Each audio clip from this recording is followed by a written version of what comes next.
The Holy Father's first full day in the Democratic Republic of Congo started with joyful noise as Pope Francis attended Mass with the country's largely Catholic population.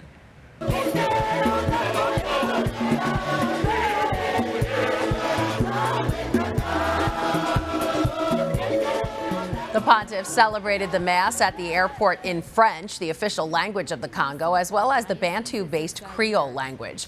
During his homily, which the Pope delivered in Italian but was translated for the crowd in French, he again urged peace and an end to the violence happening in the country. We need to believe that we Christians are called to cooperate with everyone, to break the cycle of violence, to dismantle the machinations of hatred. Yes, Christians sent by Christ are called by definition to be a conscience of peace in our world. Following that joyous celebration, a poignant encounter at the Vatican embassy as the Pope heard the harrowing accounts of those victims of violence in the Congo. Survivor after survivor told their story, then laid down objects that symbolize their plight before a crucifix, such as a machete or a dagger. They also knelt in front of the Pope, who blessed them all quietly. Senior correspondent for Crux, Elise Allen, is traveling with the Pope and joins us now from Congo. Hi, Elise. Hi, Christine.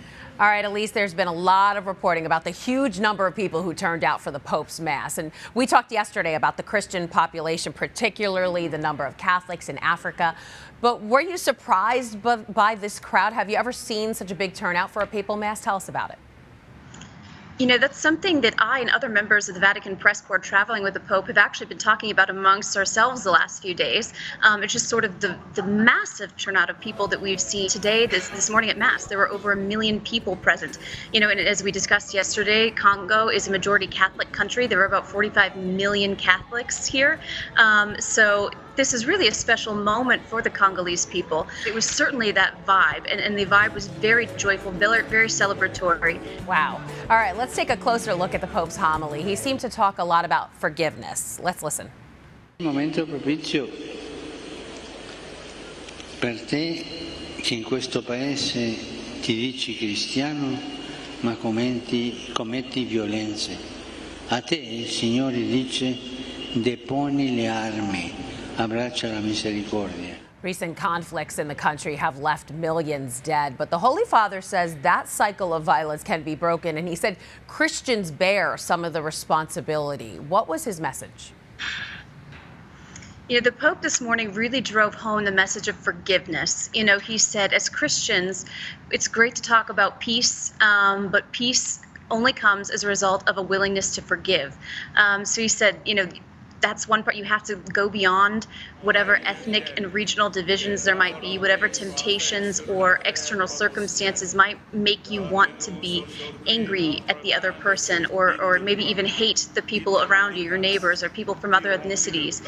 But you know what? In order to really move forward, you have to give up all of those things. You have to give up the things that naturally divide you, and you have to focus on coming together to forgive, because that is really the only way that peace is going to be achieved in this country after so many years and decades of conflict. And during the Mass, we noticed a few people holding signs asking for the immediate canonization of 2 Congolese martyrs. Briefly tell us a little bit about them and what's the status of their sainthood causes? You know, so it's a good question. The banners of these 2 people were hanging from the main altar, and then there were people in the crowds, you know, with banners saying "Santo subito," you know, which is, you know, basically canonize them immediately. So one of them is a young layman by the name of Isidore Bankaja.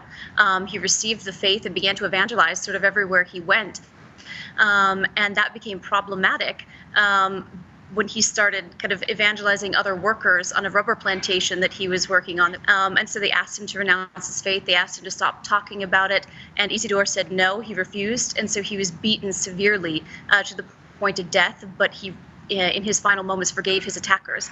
And a very similar situation happened to the nun in question. It's Sister Marie Clementine, also converted, was baptized at a young age, and sort of ran away from home to join the convent when she was quite young. Some rebels had attacked her convent, and they basically wanted to rape her and have her renounce her faith, and she refused. And so she was shot to death. And she also died forgiving her attackers. Fascinating. The Pope also met with war victims from eastern Congo today. What was his message to them?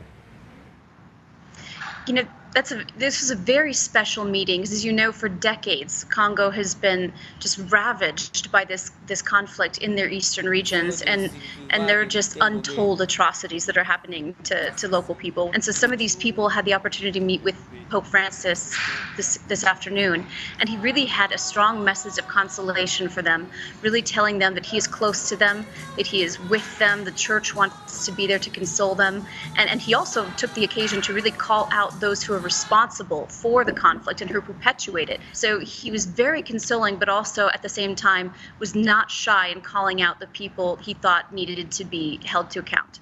Elise Allen, senior correspondent for Crux. Thank you, and we'll see you again tomorrow. Thanks, Christine. Hi, I'm Christine Persichetti, anchor of Currents News. If you like what you saw, please hit the like button on this video. And if you want to see more content just like it, subscribe and click on the bell for notifications. Thanks for watching, because we are putting your faith in the news.